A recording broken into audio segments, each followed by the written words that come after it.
Quem poderia, uma pergunta para vocês aí, quem consegue lembrar de um texto da palavra que eu tentei retratar, que essa imagem transmite? Alguém me ajuda, não? Perguntando, alguém lembra de um texto? Jonathan? Não? Alguém arrisca? Irmão, pode falar.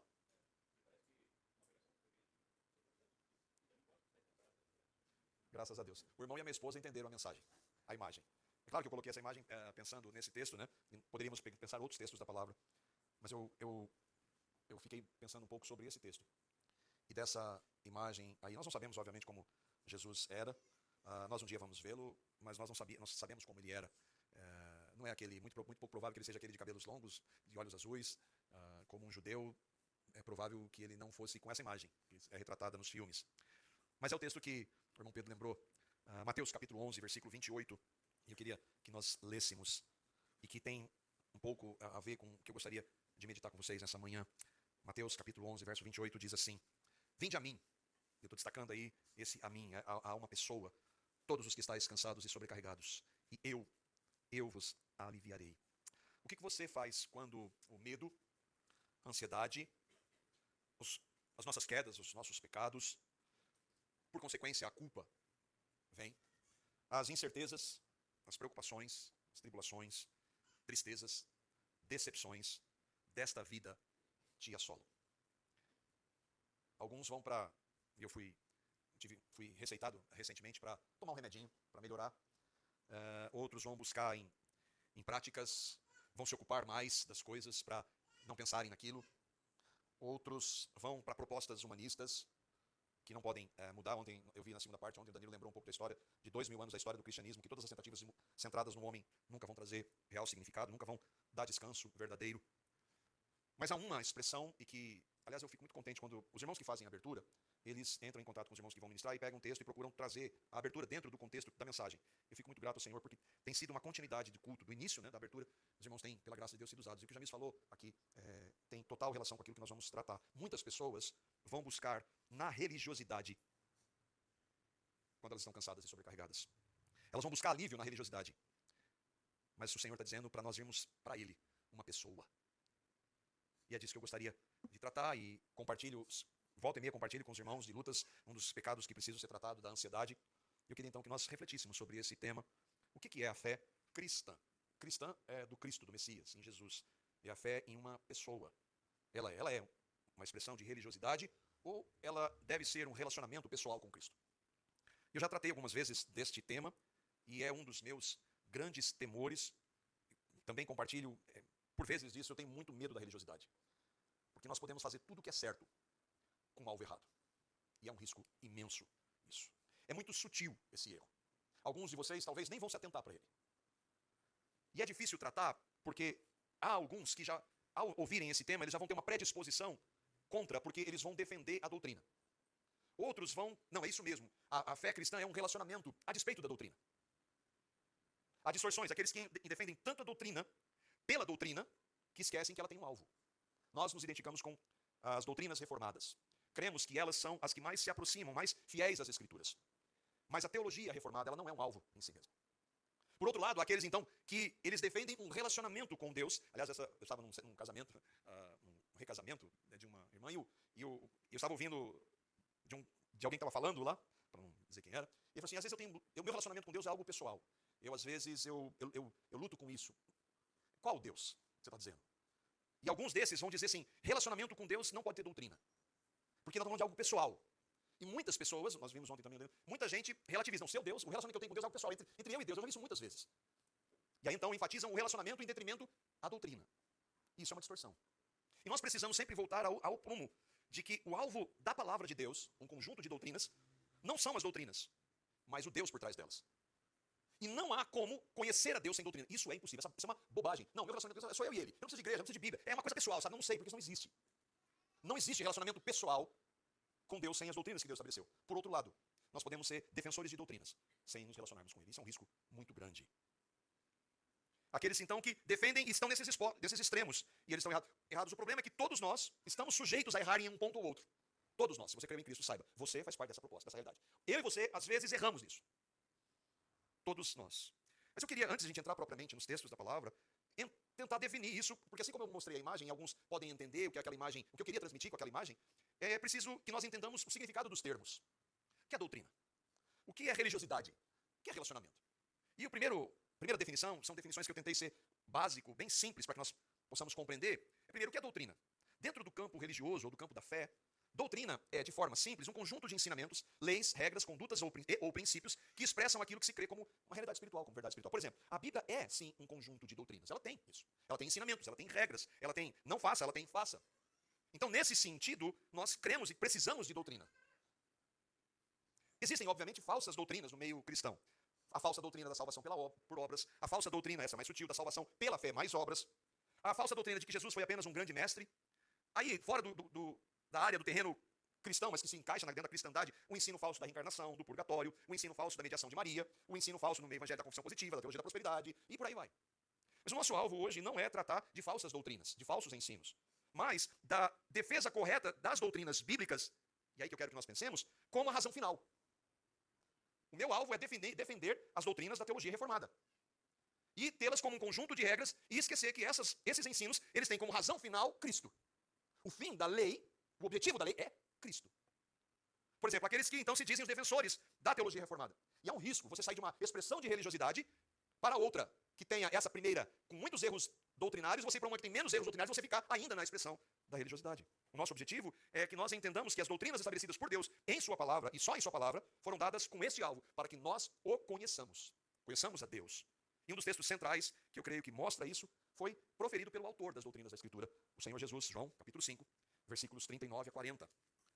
Quando Jesus, então, vai conversar e vai abordar e vai ser contundente contra aqueles que defendiam as doutrinas, eles distorciam muitas delas, mas muitas delas estavam corretas, e ele então é categórico para mostrar que eles estavam errando o alvo, porque eles tinham as doutrinas como fim em si mesmo. João 5, 39 a 40 diz assim: examinais as Escrituras, porque julgais ter nelas a vida eterna. E são elas mesmas, as Escrituras, que testificam de mim. Lembra o contexto? Era só o Antigo Testamento que havia naquele momento. Contudo, não, e aqui é um erro crasso. Vocês examinam a Bíblia, sabem que ela fala da vida eterna, as doutrinas dela, mas vocês não querem vir a mim para ter vida. Elas testificam de mim, mas vocês não querem vir a mim. E esse é um dos textos que mais retratam esta compreensão errada da defesa da doutrina, que é uma expressão de religiosidade pela doutrina. Jesus está dizendo que os judeus, eles examinavam as Escrituras. E aqui, porque, olha como é sutil. Há aqueles pastores que, em nome do relacionamento, eles vão dizer, tá vendo? Esse negócio de examinar a Escritura, isso é coisa de religioso. Olha como é sutil. Jesus não está, de forma alguma, dizendo que nós não devemos examinar a Escritura. Pelo contrário, toda a base dele, para argumentar contra os religiosos, contra os pagãos, é a Escritura. Ele fala que a santificação vem pela Escritura. Santifica-os na verdade. A tua palavra é a verdade. Então Jesus não está condenando aqueles judeus por eles examinarem a Escritura, mas ele está os condenando porque eles examinavam e a doutrina, eles adotavam e defendiam a doutrina pela doutrina. Você entende isso?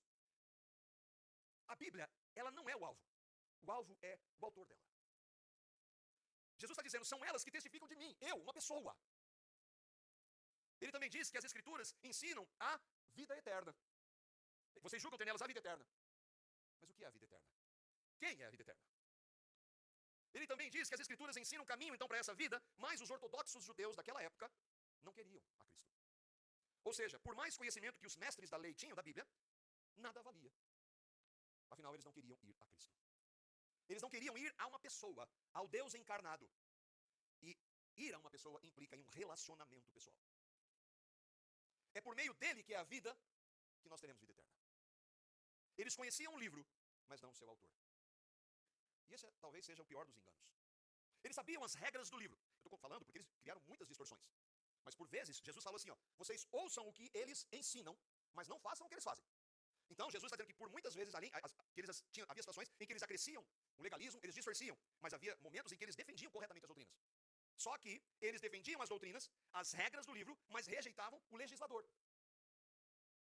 Eu disse que o nosso alvo não é abordar falsas doutrinas, a gente já faz isso em outros momentos. Mas o que eu quero que nós reflitamos é por que nós ensinamos as verdadeiras doutrinas e desejamos praticá-las. Qual é a razão? Porque, por exemplo, nós sempre enfatizamos a importância de estarmos congregando.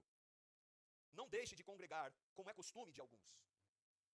Por que nós ensinamos que nós precisamos estar juntos no primeiro dia da semana, no dia do Senhor, como a palavra diz, para, como igreja, cantarmos, para lermos a Bíblia? Por que nós enfatizamos que nós devemos buscar o Senhor em oração? Por que nós enfatizamos e ensinamos que nós devemos dizimar, ofertar? E tantas outras práticas ou ordenanças da Bíblia. Qual a razão disso? E aqui é que é o problema, porque muitas vezes eu e você fazemos isso por fazer. Fazemos isso por tradição. Fazemos porque é esperado do cristão. Fazemos às vezes para resolver os nossos problemas. e o pior de todos, para ser melhor do que os outros, isso é religiosidade. Fazer a coisa certa pelos motivos errados. Mas é sutil, porque nós não vemos. Tempos atrás eu conversava com um irmão e falei assim, mas do jeito que você está falando, então como é que eu vou saber? Pois é, como é que eu vou saber? Essa é a pergunta que você precisa fazer para Deus. Como é que eu vou saber? É isso que você precisa fazer com o dia de Deus. Senhor, eu estou fazendo por causa do Senhor. Eu estou fazendo porque é esperado que eu faça. Entende como é sutil? Quando a gente fala de falsa doutrina, é claro. Mas é quando a defesa da doutrina correta, das práticas corretas, por elas mesmas, não dá para saber. E eu e vocês precisamos ir diante do Senhor, Senhor, examina o meu coração. Por que eu estou fazendo isso? Por que eu defendo isso? Qual a razão? E aí então nos leva a um segundo ponto que nós precisamos entender o termo. O que é religiosidade? Porque quando você fala de religiosidade, o que você está querendo dizer? Religiosidade, lembra, são definições simples para nós entendermos dentro do contexto que nós estamos meditando. É a prática externa da religião. São hábitos, obediência a rituais, costumes e leis religiosas que são um fim em si mesmos. Eu vou porque eu tenho que ir todo domingo, só o pastor fica falando lá. Mas por que eu estou aqui? Por que nós estamos aqui? E um dos retratos, o Jamilson lembrou desse texto, um dos retratos mais reais e duros da religiosidade é também apontada por Cristo quando ele lamenta. Mateus capítulo 15, verso 8. Quando Jesus está falando exatamente disso, com outras palavras, que nós estamos tratando. Eles faziam as coisas que era esperado que se fizesse. Mas olha o que ele diz, isso é muito sério. E nós precisamos ir diante do Senhor e pedir para ele sondar o nosso coração e para sempre voltar para a razão pela qual nós devemos fazer isso. Este povo, e Jesus está citando um texto do Antigo Testamento, este povo honra-me com os lábios, mas o seu coração está longe de mim. Lembra? Vinde a mim. Está longe da pessoa. E do que vale? Nada. Nada. Religiosidade. No contexto, Jesus está criticando os fariseus e mestres da lei. E aqui ele já está falando de acrescer a lei, porque eles faziam muito isso. Sobre suas tradições religiosas, como lavar as mãos antes de comer. Eles valorizavam muitas regras externas. Eles honravam a Deus com os lábios, eles cantavam, eles oravam, eles ensinavam, eles liam a Bíblia. Quando Jesus entra em um momento numa sinagoga e o texto bíblico que ele lê, aquilo era prática da sinagoga. Mas eles rejeitam o autor da Bíblia que está lendo a palavra dele para eles. Então nós podemos, infelizmente, fazer isso com uma expressão de religiosidade. Era tudo externo, porque o coração deles, que é o que eles eram, e é o que nós somos, quando a palavra fala do coração, está falando do que nós somos em essência, estava longe. Exteriormente, estava tudo bem, mas o coração estava longe de Cristo. Deus vai dizer isso também por meio do profeta Isaías, capítulo 1. Flávio tratou desse texto há 35 anos atrás, Isaías, capítulo 1, versículo 12. Brincando porque o Flávio está estudando Isaías e já faz tempo já, não são 35, são 30 e poucos, mais ou menos. Isaías, capítulo 1, versos 12 a 13, é Deus falando. Olha como é forte isso. Quando vindes para comparecer perante mim, eu estou falando do ritual que havia no templo, que era a ordenança de Deus. Quando vindes comparecer perante mim, diante de mim, Deus, quem vos requereu o só pisardes os meus átrios? Está falando do contexto do templo que havia no Antigo Testamento. E aí ele diz, Deus está dizendo por meio do profeta, não continueis a trazer ofertas vãs. As ofertas estavam sendo feitas, mas o coração estava longe. O incenso é para mim, incenso é a ordenança de Deus. Mas como a motivação era religiosa, Deus está considerando o quê? Abominação. Também as festas de lua nova que Deus estabeleceu, os sábados que Deus estabeleceu, a convocação das congregações que Deus estabeleceu, tudo estava sendo feito. Mas com a motivação errada. Eu não posso, Deus estava dizendo, eu não posso suportar iniquidade associada ao ajuntamento solene. Eu não posso suportar um culto onde não haja a razão central, eu. E por não ser a razão central, o Senhor, então, se ele não é a razão central, há uma vida na iniquidade, uma vida no pecado. Porque a religiosidade, ela sabe fazer isso muito bem. Ela pode maquiar muito bem. É o próprio Deus estava dizendo por meio do profeta, o Deus encarnado falou exatamente a mesma coisa. O povo de Judá continuava frequentando o templo, assim como nós todo domingo estamos aqui, oferecendo sacrifícios, nós não precisamos mais oferecer, mas nós cantamos, nós lemos a palavra, nós oramos. Estavam celebrando festas religiosas, isso não é mais necessário, porque isso era sombra de Cristo. Mas tudo que Deus havia ordenado na antiga aliança, eles estavam fazendo, mas era externo. Era uma prática religiosa. E por consequência, ser uma prática somente religiosa, que não tem o poder para mudar ninguém, eles viviam na prática do pecado e iniquidade. Religiosidade, irmãos, é isso que faz. Exteriormente, aparenta uma, como Pedro diz, piedade, mas no coração é o problema. E lá Deus vê. Às vezes Deus traz à tona o escândalo daquele religioso, mas às vezes não. Isso é religiosidade. Eu estava pensando sobre isso, de como doutrina e religiosidade por vezes se confundem. E aí eu, meditando, pensei nesse exemplo. Nós, por exemplo, temos várias leis, dentre elas leis de trânsito. As leis são para o nosso bem. Se nós infringirmos as leis, nós sofremos as consequências. Verdade ou não? Só que essas leis, elas são o quê? Impessoais. Se você receber uma multa em casa, que você passou em uma velocidade acima do que você poderia ou deveria, você não vai chegar lá para a autoridade lá dentro e falar, oh, me perdoa, eu feri os seus sentimentos. Olha, eu deveria ter feito isso com você. Ela é impessoal. Você descumpriu uma lei, vai sofrer as consequências dela. Não há relacionamento. É algo que nós precisamos cumprir, mas que não tem uma implicação relacional, pessoal. São autoridades. Eu não estou dizendo para não fazer, tá? A gente tem que fazer. E aqui está um grande perigo, porque nós corremos o risco de ver as leis e doutrinas que Deus estabelece dessa forma. Nós temos que cumprir, porque senão nós vamos sofrer. É como se Deus fosse um conjunto de regras, e é um código, e não existe ninguém, nenhum ser pessoal por trás dessas leis. Assim, as regras devem ser seguidas, não por causa do autor, não para não entristecer o autor, não para honrar o autor, não para alegrar o autor, mas porque eu tenho que seguir essas regras, porque faz parte do processo. Irmãos, nós agimos assim. Nós, por vezes, isso acontece comigo. Às vezes você vai estar cantando, você está pensando em outra coisa. Você está fazendo uma prática religiosa. Vai orar. Você vai orar, você se dispõe lá, e dali a pouco você não está. Você está repetindo, você tem uma lista, você está lendo aquela lista, mas você não está pensando naquilo, você não está falando com Deus. Entende como é sutil, é perigoso. Nós, então, defendemos a doutrina correta pela doutrina. Isso é religiosidade. A religiosidade se preocupa com performance. A religiosidade é mestre em se preocupar com aparência. Você está dizendo então que não há um desenvolvimento, um crescimento, uma progressão na vida? Claro que há. Que então eu posso viver. Não, não é isso. Mas o centro do religioso é viver em função disso. E não em função de por quê e para quem eu estou fazendo. O que os outros vão dizer?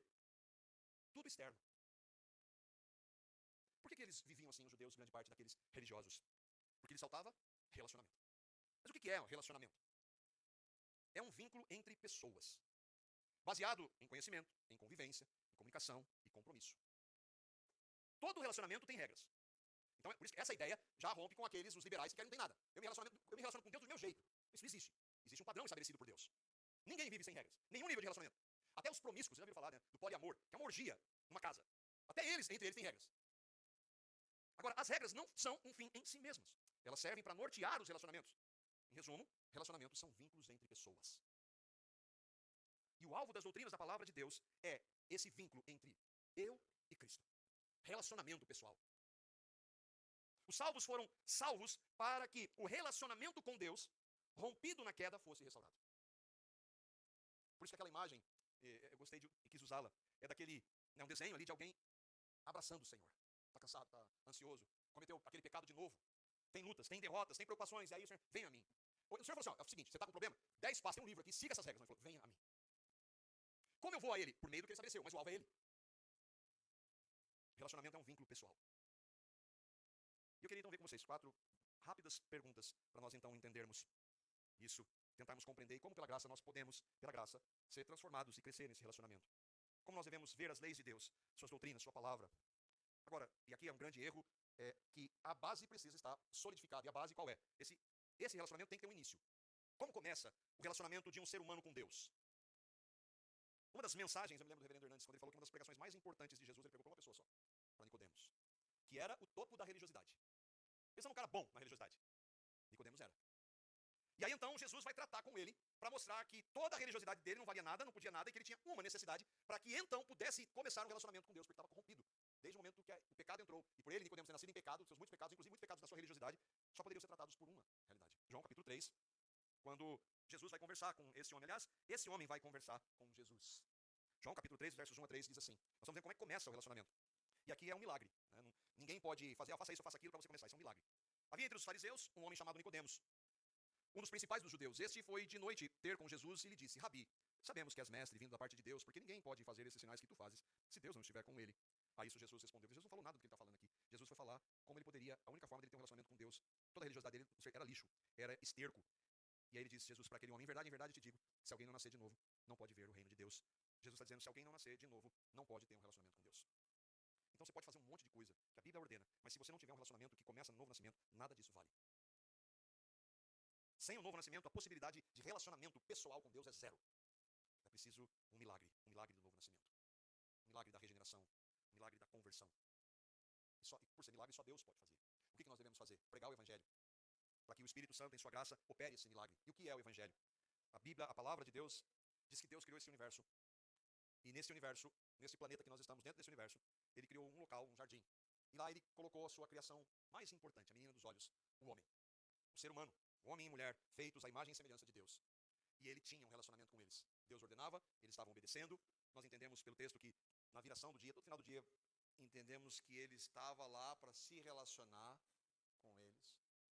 E Deus deu uma ordem para eles. E eles desobedecem essa ordem. Uma única ordem.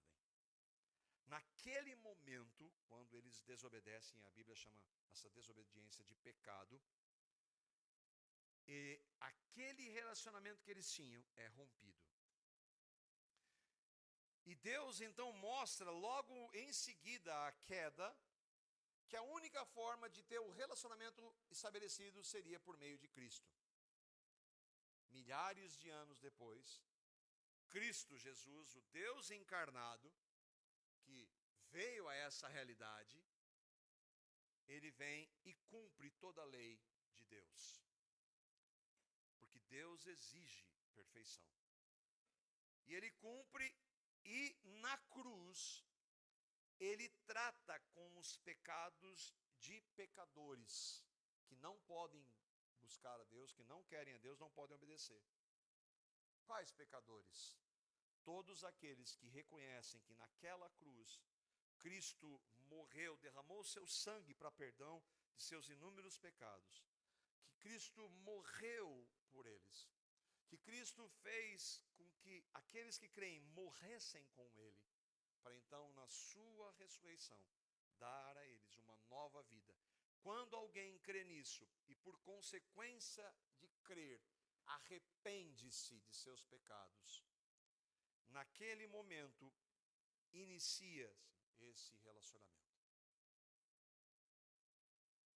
Deus é quem faz esse milagre. E minha oração é que o Senhor faça isso em sua vida. Porque caso contrário, tudo que eu e vocês fazemos, que em obediência à Bíblia, inclusive, fora de Cristo é religiosidade. Sem o Evangelho, o que existe é religiosidade. Mas eu disse que nós estamos sujeitos a errar nisso. Nós tendemos à religiosidade, ou nós tendemos a justificar os nossos pecados, a libertinagem. Nós tendemos isso. Ah, não, mas isso aí é muito duro. Ah, não, mas eu tenho que seguir isso aqui, porque senão Deus não me aceita. Então nós sempre tendemos a isso.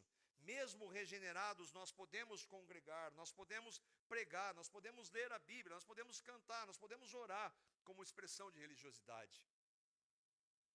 Todos nós estamos sujeitos. Isso não é um chavão, tá, irmão, de pregação. Isso é verdade para mim. É verdade para você que creu em Cristo. E aí o que eu faço? Nós devemos nos examinar e clamar ao Senhor para que Ele nos mostre a luz da sua palavra, e Ele vai fazer isso. Nós podemos obedecer os mandamentos de Deus por expressão de religiosidade. É triste admitir, mas isso acontece. E aí então, eu queria que nós víssemos alguns pontos para nós que cremos, nós que tivemos pela graça de Deus esse relacionamento iniciado por Cristo. Como é que nós devemos ver o que a palavra de Deus ordena para nós quando nós obedecemos ou não obedecemos? Como que eu preciso ver o que a palavra de Deus diz dentro da perspectiva de um relacionamento, não de práticas religiosas? E uma das perguntas que nós devemos fazer é: como eu entristeço a Deus no meu relacionamento com Ele? Como é que eu posso entristecer? Não, mas Deus se entristece? Sim. Você entende isso? Não. Eu não entendo plenamente. Mas eu sei que é um ser pessoal. Então, Ele se entristece, a sua palavra diz isso. Alguns textos, Gênesis capítulo 6, versos 5 a 6. Quando Deus então vê a maldade do homem se espalhando sobre a terra, e Ele então decide destruí-la.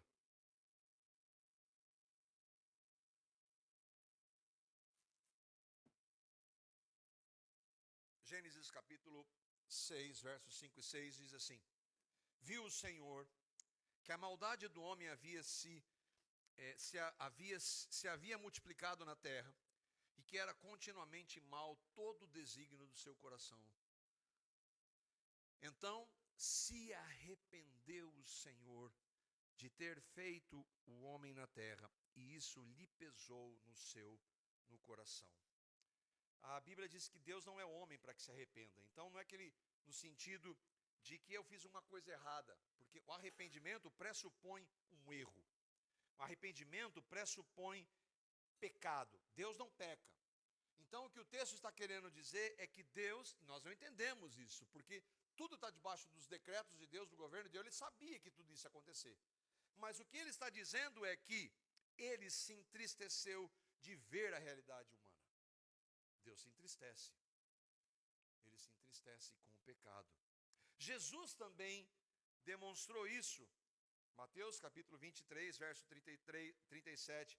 A gente fala Jesus também demonstrou, porque Jesus é o Deus daqui de Gênesis. E isso é um texto que me marca quando ele fala para Jerusalém quantas vezes ele quis juntá-los. E aqui parece, eu não tenho dúvida nenhuma de que Jesus está triste diante da realidade.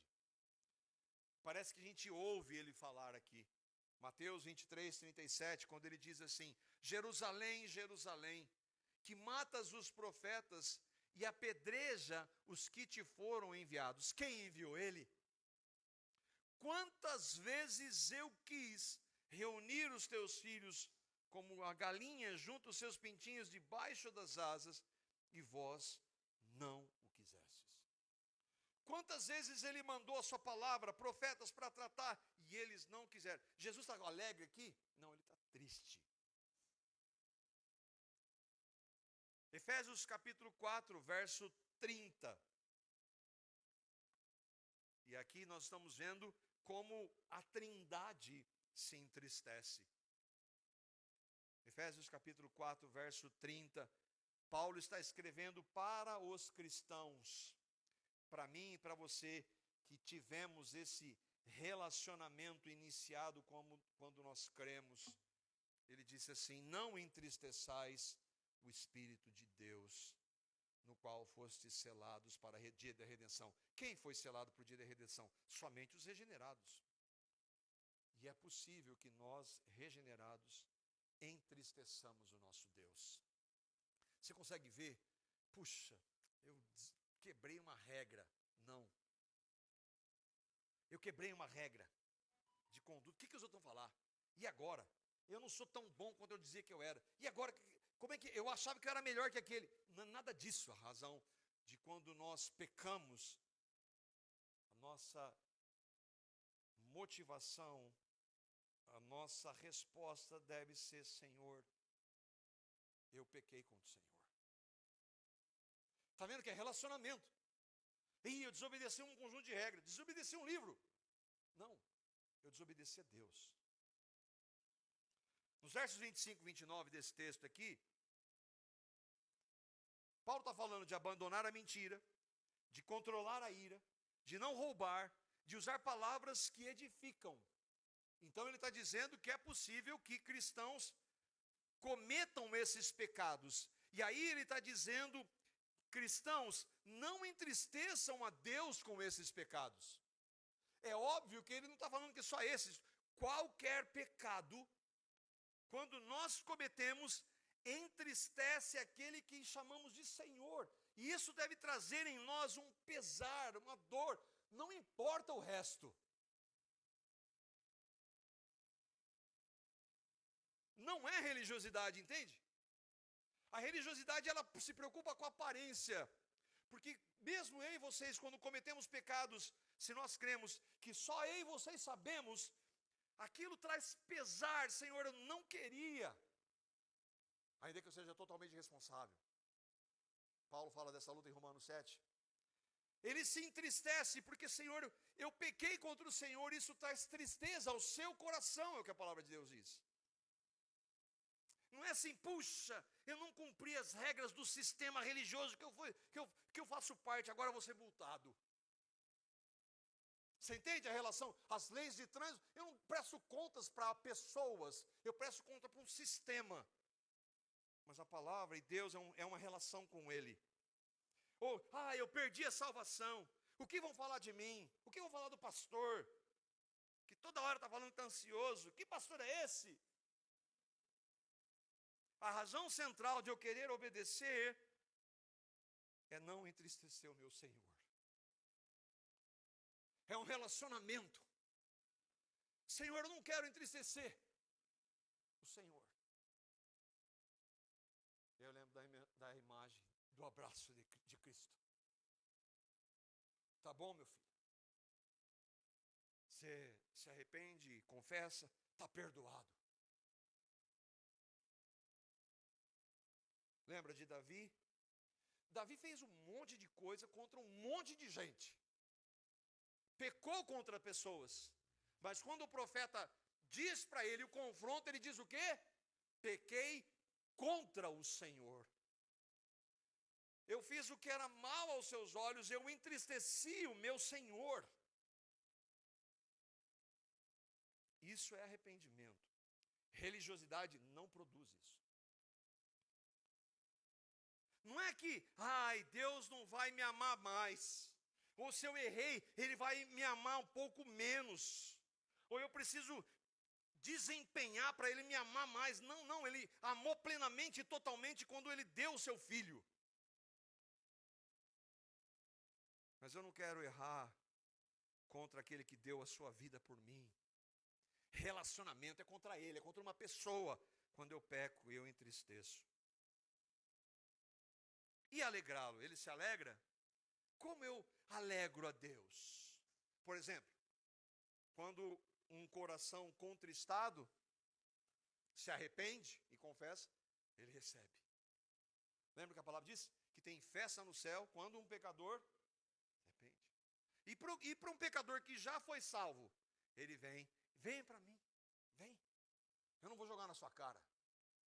Eu não vou falar de novo. Vem para mim. Ele se alegra quando nós nos arrependemos. Ele se alegra quando nós obedecemos.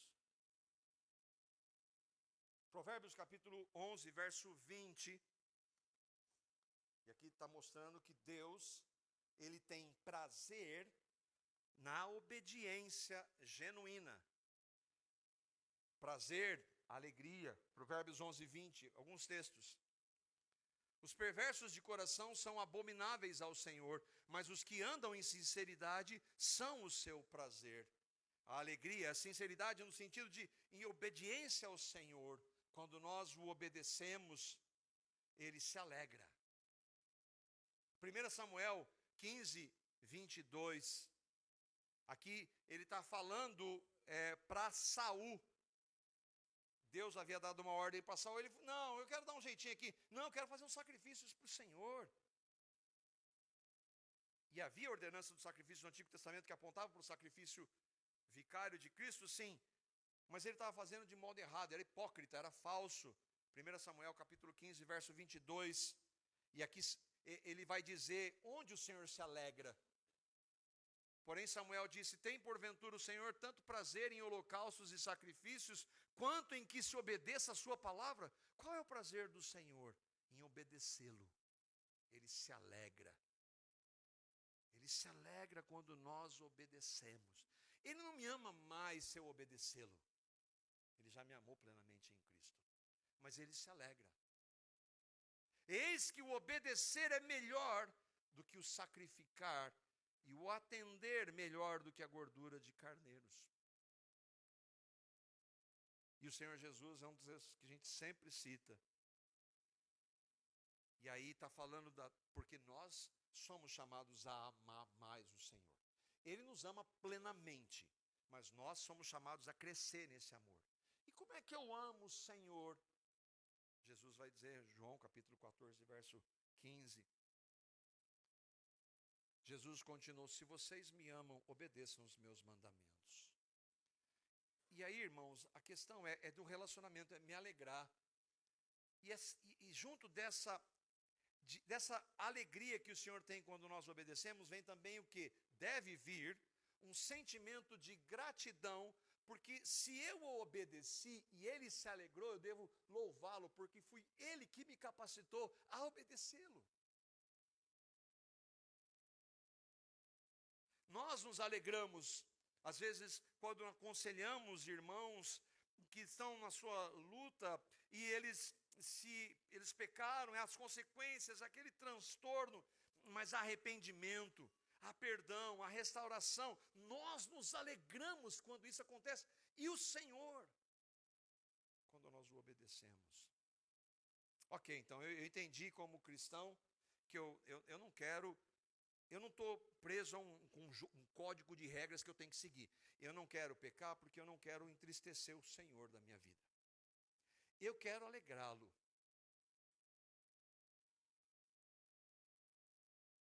Acontece acontece que eu não tenho em mim condições naturais para isso. Eu não tenho nenhum poder para isso. E agora? E a quarta e última questão é como eu desenvolvo um relacionamento com o Senhor. Como é que eu creio em Cristo? Ele é a minha vida. Agora, como é que eu desenvolvo esse relacionamento para que então, capacitado por Ele, eu possa entristecê-lo menos e alegrá-lo mais? Entenda, quando eu estou falando disso, e nós estamos vendo o texto da palavra, não é dele me amar mais. Ele me amou totalmente em Cristo. Agora, é por causa desse amor, então, que eu quero viver para a glória dele. Viver para a glória dele é isso. E aqui algumas aplicações. Primeiro, ore ao Senhor todo dia sobre isso. Na minha lista de oração, na minha Bíblia em casa, ela está um papelzinho bem velhinho, que está lá e que em uma das primeiras coisas, Senhor, a primeira coisa na minha lista de oração é, Senhor, eu quero ter comunhão com o Senhor, relacionamento. Todo o resto parte desta base. Quanto mais me relacionar com o Senhor, mais Ele vai me capacitar. É claro que eu não vivo plenamente isso.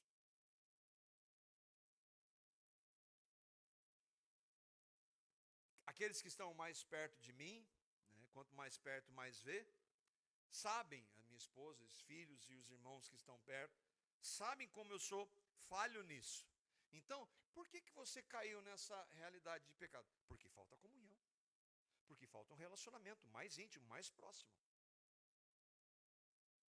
Em muitas áreas da minha vida. Por que você teve algumas vitórias com o Senhor? Porque houve, pela graça de Deus, comunhão. E Ele, no poder do Evangelho, concedeu vitórias sobre determinados pecados. A nossa vida vai ser sempre assim. Nessa realidade. É por isso que esse é um ponto central. Relacionamento. Senhor, eu quero te conhecer mais. Eu quero conhecer o Senhor. Me relacionar com o Senhor. E aí nós vamos orar. Eu estou falando do quê? Uma novidade. Meio de graça. Meditar na palavra é o segundo meio. Eu vou orar de acordo com a vontade de Deus, quanto mais contato eu tiver com a palavra. Então, quando nós vamos ler a palavra, eu não vou ler a palavra para dizer que eu li. Mas Senhor, fala comigo pela sua palavra. Fale comigo. Eu não quero ler porque a tua palavra diz para eu meditar na sua palavra, mas eu quero sim meditar na sua palavra porque eu quero te conhecer mais. Relacionamento. Meu filho Davi, que está com 8 anos, ele está doutrinado a todo dia, ao acordar, ler a palavra. Por enquanto, aquilo lá é um ritual religioso. Por enquanto, e eu espero que o Senhor, em sua graça, traga a palavra viva e ele se arrependa e creia em Cristo. Ele faz por religiosidade. Então não pode fazer? Então você está fazendo. Não, eu estou ensinando meu filho na palavra. Porque a única forma de ele chegar ao início de um relacionamento é por meio da palavra. Ele precisa nascer de novo. Então eu vou instruí-lo na palavra. É por meio da palavra que ele vai ouvir do Evangelho, que ele vai ser confrontado com seus pecados, que ele vai saber que ele não pode mudar. E aí, sendo a vontade soberana de Deus, ele vir a crer e se arrepender. Agora, para nós, deve ser desenvolvido esse caminhar na palavra. Não tem como eu me relacionar sem estar orando, sem estar meditando em sua palavra. No culto, estar com a igreja. Medite sobre o que você está cantando.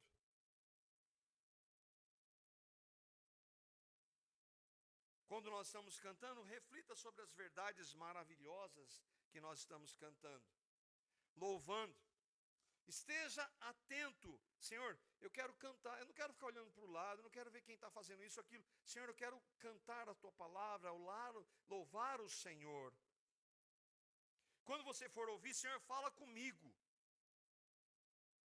Quando a gente prega, e quem estuda a palavra, a gente começa a querer ver como é que está a oratória daquele pregador, como é que ele se apresenta. E eu falei, Senhor, eu não quero saber da técnica. Eu quero que o Senhor fale comigo agora. Eu devo refletir, mas eu não quero ficar me apegando à técnica daquele determinado irmão. Eu quero que o Senhor fale comigo pela sua palavra. Relacionamento. Você entende que tudo deve ser feito tendo o Deus pessoal em mente? Tudo.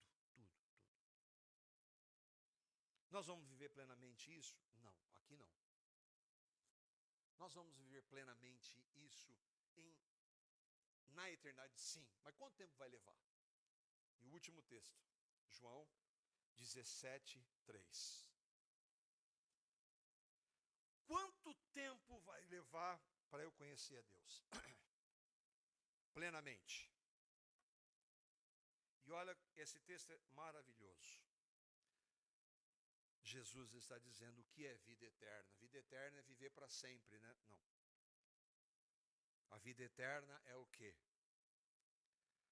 A vida eterna é esta. Jesus está orando, falando com o Pai. Ele tinha um relacionamento íntimo com o Pai.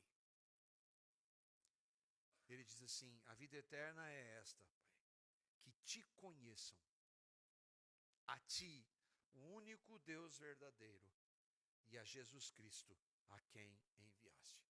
A vida eterna é um relacionamento pessoal com Deus, por meio de Cristo. Conhecer.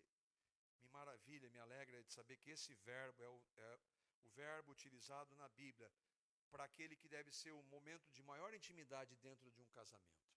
Jesus usa esse verbo para tratar do relacionamento pessoal dos filhos de Deus com Ele. A vida eterna, de acordo com Deus, é um relacionamento com Ele. Que o Senhor nos leve, irmãos, a crescer nesse relacionamento, mais e mais. Que o Senhor nos livre de qualquer expressão de religiosidade. Lembra, todos nós estamos sujeitos mesmo regenerados, a manifestar religiosidade em nossas práticas. Que o Senhor, em sua graça, nos livre. Obrigado, Pai, pela sua palavra. Senhor, nós precisamos conhecer mais a Ti, um relacionamento pessoal com o Senhor.